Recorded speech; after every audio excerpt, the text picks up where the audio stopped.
और लेटेस्ट चंडीगढ़ में हुआ। स्वतंत्रता के बाद केवल 3 स्थानों पर निजीकरण हुआ है, जो मुंबई में है, कोलकाता में है, अहमदाबाद में है, गांधीनगर में है, वह बहुत पुराना है। जो नया निजीकरण हुआ है वह केवल 3 स्थानों का हुआ है। 1998 में उड़ीसा में हुआ है, 2002 में दिल्ली में हुआ है और अभी 2025 में 1 फरवरी को चंडीगढ़ में हुआ है। आई एम सॉरी, 3 साल पहले दादरा नगर हवेली दमन एंड दीव में हुआ है। बस इतने निजीकरण हुए। तो निजीकरण के बाद क्या क्या फ़र्क पड़ेगा, बस वही चीज़ मैं आपको बताऊंगा। कोई लंबा चौड़ा भाषण करने नहीं आया हूँ यहाँ पर। क्या फ़र्क पड़ेगा निजीकरण के बाद? अभी निजीकरण हो रहा पूर्वांचल का और दक्षिणांचल का। तो हम लोग इंजीनियर्स हैं, ये कॉलोनी इंजीनियर्स की कॉलोनी, इंजीनियर्स का कॉमन कैडर है और ये कैडर डिस्काम का नहीं है, यह यूपी पीसीएल का कैडर, जिसमें ट्रांसको भी है, जिसमें डिस्काम भी है, जिसमें अदर ऑफिसेज भी हैं, शक्ति भवन है, सब कुछ है। यह एक कॉमन कैडर है। और हम में से कई लोग कहीं से नौकरी छोड़ के आए होंगे और या हमारे सामने एक से ज़्यादा नौकरी के ऑफ़र रहे होंगे, तो हमने उसमें सेलेक्ट किया होगा कि कौन सी नौकरी करें। यूपी पीसीएल की नौकरी हमें इसलिए अच्छी लगी होगी क्योंकि यहाँ पर प्रमोशन अपॉर्चुनिटीज़ अच्छी हैं, क्योंकि यहाँ पर सैलरी अच्छी है, क्योंकि यहाँ पर एसोसिएशन इतनी मजबूत है, जो देश की सबसे मजबूत एसोसिएशन मानी जाती है अभियंता संघ।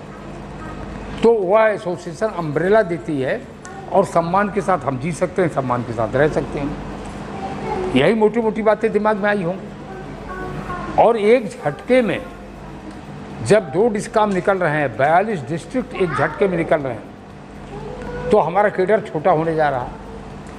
और कितना छोटा होने जा रहा है उसकी कल्पना आपको नहीं हुआ, मैं बता दे रहा हूँ।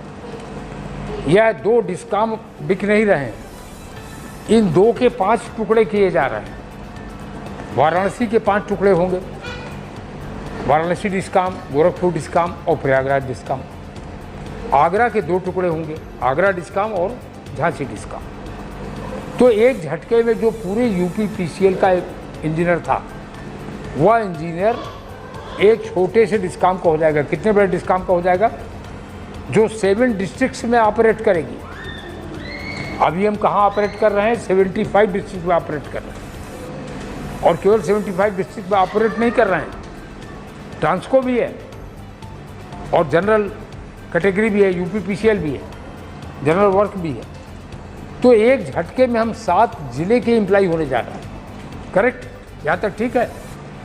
और 7 जिले के जब हम एम्प्लाई हो जाएंगे, तो जैसे यह पावर है किसी भी लाइसेंसी को, हम लाइसेंसी है, हमको पावर है कि हम अपने डिस्काम को 3 टुकड़े में बांट रहे हैं। वाराणसी डिस्काम बढ़ रही है ना।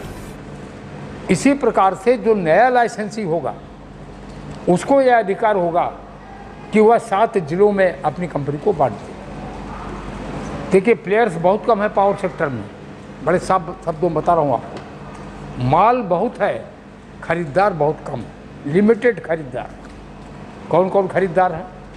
टाटा पावर है, रिलायंस पावर अब नहीं है, टाटा पावर है, टोरेंट पावर है, अदानी पावर है। मेन तो यही है, गोयनका है। मेन 4 यही हैं, बाकी छोटे मोटे एसआर हैं, ये सब भी हैं जो। तो यह 4 जो 6-7 जो मेन प्लेयर हैं, देश तो बहुत बड़ा है ना, उनके पास इतनी मैन पावर नहीं है कि वह 7 जिलों को भी चला सकें। बड़े साफ शब्दों में आपको बता रहा हूँ, यह जानकारी मेरे पास है। कहाँ से है? क्योंकि हमारे इंजीनियर्स अर्स्टवाइल दिल्ली विद्युत बोर्ड के, वह टाटा पावर में काम करते हैं दिल्ली में, तो वह वहाँ से जानकारी देते रहते हैं। यह भी जानकारी आपको दे दूं कि टाटा पावर के लोग जो दिल्ली में काम कर रहे हैं, 2020 में भी उनके पोस्टिंग आर्डर इशू कर दिए गए थे बनारस के लिए, और अभी भी उनके पोस्टिंग आर्डर इशू कर दिए गए हैं कि तुम्हें वहाँ काम करना है। उनका एक डायरेक्टर भी अपॉइंट हो गया है, उसका नाम है जावेद सलीम। वह बनारस में ही रह रहा है, अपना जो भी काम करना है उसको तोड़ फोड़ करने के लिए उस सारे कार्य में वो व्यस्त होगा, लगा होगा वो आदमी। तो वह डिस्काम जो 7 जिलों की बनेगी, वह 7 नए डिस्काम बना सकती है। यही प्लान है वहाँ टाटा का प्लान तो मैं बता दूँ आपको, जो जानकारी मिली। वह 7 नए डिस्काम बना देगी तो आप एक जिले के कर्मचारी होकर रह जाएंगे। फिर आपका कौन सा प्रमोशन होने जा रहा है? करेक्ट, यहाँ तक बात समझ में आई? नहीं होने जा रहा ना। अरे बड़ी सिंपल लैंग्वेज में समझा दूँ, हम लोग इंजीनियर हैं, हम 1 लाख करोड़ की कंपनी में इस समय काम कर रहे हैं, जिसका टर्नओवर कितना है? 1 लाख करोड़ का है। ट्रांसको, डिस्काम, इनको सबको मिला दीजिए, it is more than 1 lakh crore. 1 lakh crore के टर्नओवर की कंपनी में हम काम कर रहे हैं, और अगर एक ज़िले का एम्प्लॉय हमको बना दिया जाएगा तो हम कुछ लाख की कंपनी के एम्प्लॉय होकर रह जाएंगे। इससे ज़्यादा बताने के लिए कुछ नहीं। चेयरमैन साहब कहते हैं कि हमारे पास आ जाए जिसको समझना हो, हमारे पास आ जाए, हम समझा देंगे कि सेवा शर्तों पर कोई असर नहीं पड़ रहा है। अरे हम 1 लाख करोड़ की कंपनी के एम्प्लॉई हैं, और हम एम्प्लॉई होने जा रहे हैं कुछ लाख रुपए की कंपनी के लिए, या कुछ करोड़ रुपए की कंपनी के, और आप कह रहे हैं हमारी सेवा शर्तों पर असर नहीं पड़ने जा रहा। The whole career is going to be blocked. नौकरी जाएगी नहीं जाएगी वो बात अभी मैं नहीं कह रहा हूँ, पूरा करियर हमारा समाप्त होने जा रहा है। यूपीपीसीएल में एक इंजीनियर नौकरी ज्वाइन करता है तो उसका सपना होता है वो चेयरमैन यूपीपीसीएल की पोस्ट से रिटायर होगा, यह सपना लेके आता है। और यहाँ जिस पोस्ट पर है, न केवल उससे रिटायर होने जा रहा है। What happened in Delhi, what happened in Orissa, वह अपने केडर के लोग ले आए जो बहुत जूनियर लोग हैं, और सारी टॉप पोजीशंस को वही लोग एक्वायर करते हैं, सारी टॉप पोजीशन। दिल्ली में निजीकरण के 1 साल के बाद 55% कर्मचारियों ने रिटायरमेंट लिया, 55% 1 साल के बाद दिल्ली में लिया, क्योंकि उनको लगा इन वर्किंग कंडीशंस में हम काम नहीं कर सकते। वह रिटायरमेंट लेके फिर भी भीख का कटोरा उनको नहीं पकड़ना पड़ा, क्योंकि उनको पेंशन मिलती थी। दिल्ली में कब निजीकरण हुआ है? 2002 में, और पेंशन कब समाप्त हुई है? 2004 में। तो उनको पेंशन मिलती थी, 100% एम्प्लॉइज को पेंशन मिलती थी जब दिल्ली का प्राइवेटाइजेशन हुआ, तो उनको ये दिक्कत नहीं थी कम से कम। लेकिन 50, इसके हमारे पास डाटाज हैं, 55% एम्प्लॉइज रिटायरमेंट लेके चले गए। लेकिन चंडीगढ़ में क्या हुआ? चंडीगढ़ में 30 जनवरी को एक ऑर्डर किया गया कि 1 फरवरी से प्राइवेट कंपनी टेक ओवर करेगी, और जिनको रिटायरमेंट लेना है वह 30 जनवरी की रात के 12 बजे तक ले लें, नहीं तो हम उनको रिटायरमेंट भी नहीं देंगे। घबराहट में चंडीगढ़ में 45% लोगों ने निजीकरण के पहले ही रिटायरमेंट दे दिया। On 30 January more than 200 employees, 500 employees थे चंडीगढ़ में, 200 से 220 एम्प्लॉइज ने रिटायरमेंट ले लिया। 30 जनवरी को ले लिया, डर के मारे रिटायरमेंट। किन 220 लोगों ने ले लिया? जिनको पेंशन मिलेगी। समझ रहे हैं आप मेरी बात? जो उन्होंने नहीं लिया जिनको पेंशन नहीं मिलनी है, क्योंकि रिटायरमेंट लेके जाए कहाँ? कई लोग ये कहते हैं, हमें समझाते हैं कि गवर्नमेंट ने तय कर लिया तो गवर्नमेंट तो निजीकरण करेगी। ठीक है, गवर्नमेंट इज़ गवर्नमेंट, लेकिन गवर्नमेंट पर हमारी भी गवर्नमेंट है, हम लोग ने भी चुना है गवर्नमेंट को, अपनी बात कहने का हक तो है ही हमें। और हमने 2018 में भी निजीकरण वापस करवाया, 2020 में भी वापस करवाया, 1993 से हम वापस करा रहे हैं निजीकरण। तब भी गवर्नमेंट थी, आज भी गवर्नमेंट्स हैं, तो गवर्नमेंट से हमें कोई इतराज़ नहीं है। गवर्नमेंट हमारी गवर्नमेंट है, उसके सामने हम अपनी बात रख रहे हैं, उसको रखने के अपने तरीके हैं, और जो भी लोकतांत्रिक तरीके हैं उनको सबको हम लोग अपना रहे हैं। लेकिन यह कहना लोगों का तर्क कि आप यह निगोशिएट करिए कि हम लोग गवर्नमेंट एम्प्लॉय बन जाएं, आप लोगों के बीच में भी ये बात आई होगी, नहीं सुना आपने कि गवर्नमेंट के एम्प्लॉय हम बन जाएं और निजीकरण हो जाए तो कोई दिक्कत नहीं है। आपको मालूम है ट्रांसफ़र स्कीम में क्या लिखा है चंडीगढ़ की?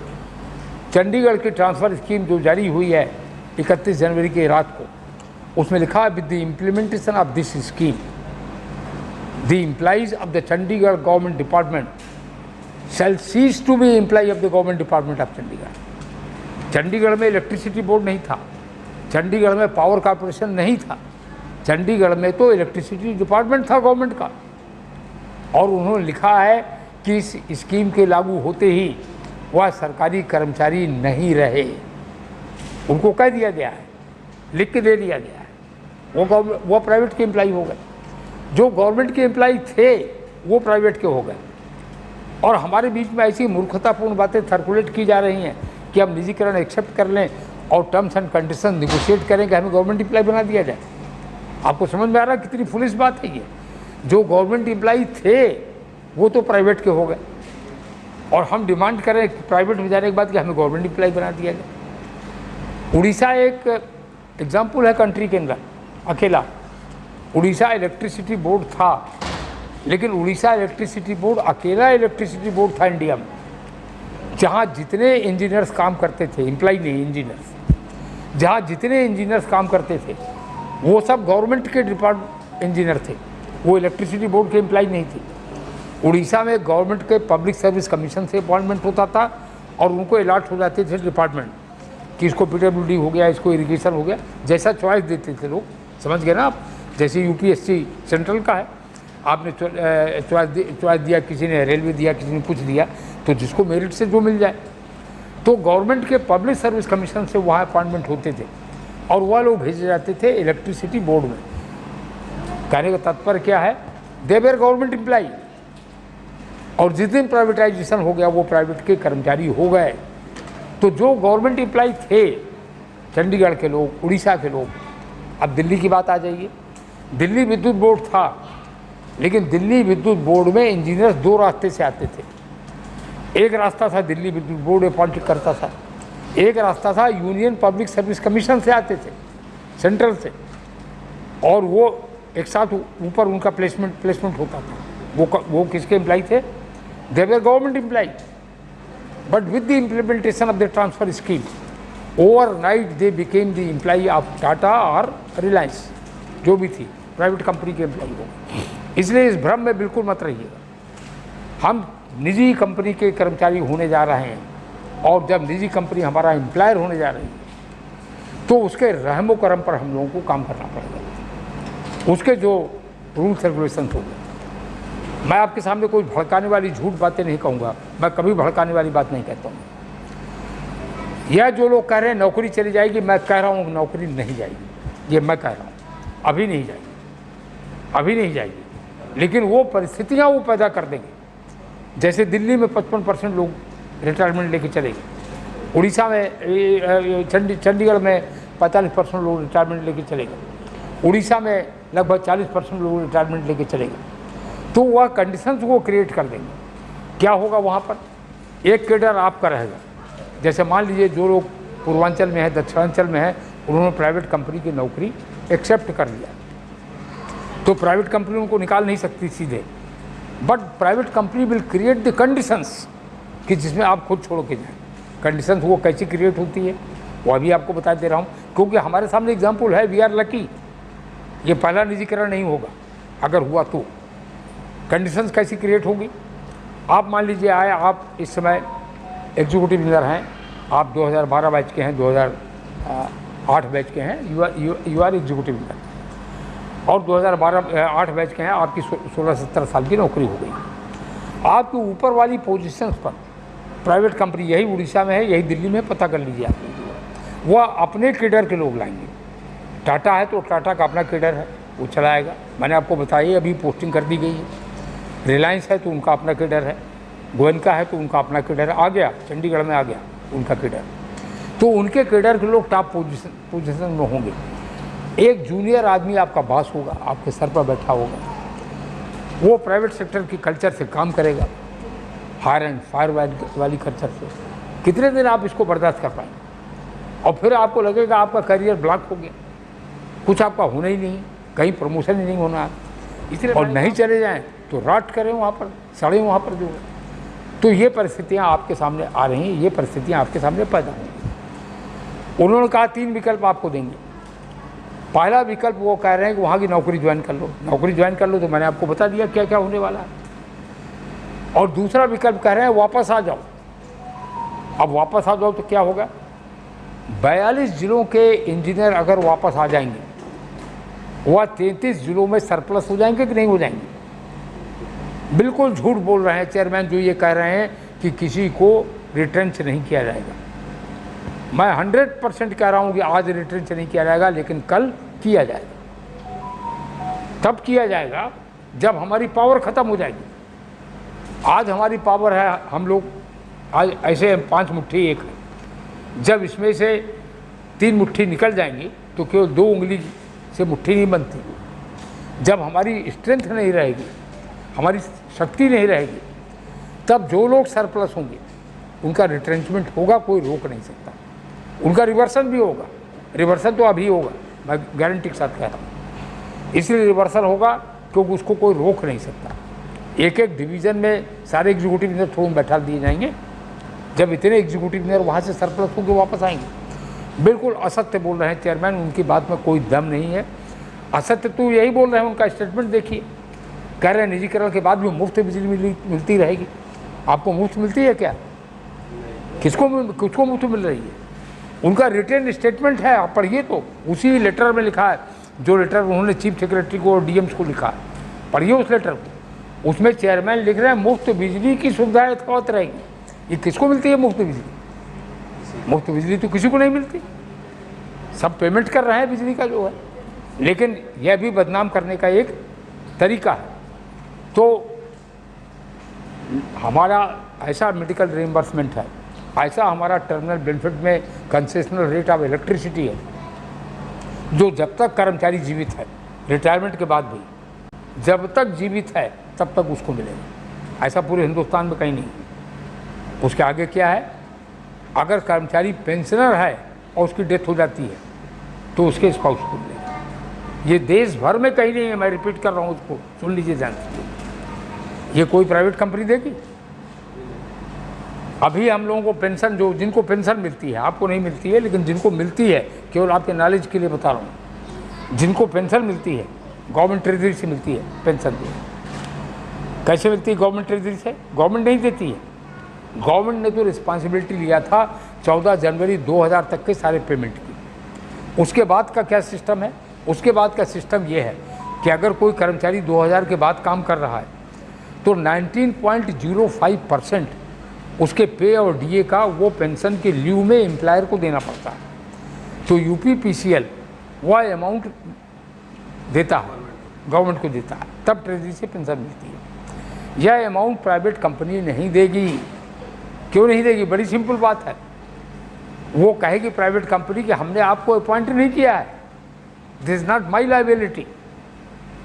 हम क्यों ये पैसे, ये उनको बता दीजिएगा जो लोगों को पेंशन मिलनी है। वो कहेंगे ये हमारी लायबिलिटी नहीं है, हम इसका भुगतान क्यों करें? तब जानते क्या होता है? दिल्ली में जो बिजली का बिल है, दिल्ली का, उस बिजली के बिल में कई हेड हैं, 18 हेड हैं, जो फिक्स चार्जेस और वेरिएबल चार्जेस लिखे रहते हैं बिजली के। वो मिसनोवर है, भ्रामक है। उसके नीचे कई हेड हैं, इसका पैसा जोड़ो, इसका पैसा जोड़ो, इसका पैसा जोड़ो। एक बड़ा मज़ेदार हेड है उसमें लिखा है कि बिजली कर्मचारियों की पेंशन के भुगतान के लिए बिल का 7% सरचार्ज। तो पेंशन के भुगतान के लिए आम उपभोक्ताओं से वो पैसा लेती है। क्यों लेती है? क्योंकि मैंने अभी आपको बताया प्राइवेट कंपनी ने कह दिया हम यह पैसा नहीं देंगे। तब ये उसका सलूशन निकाला गया कि कंज्यूमर से उस पैसे को लिया जाए। तो बड़ी हाई तौबा मचने वाली है प्राइवेटाइजेशन के बाद। इसलिए ज़्यादा लंबी बात नहीं करूँगा।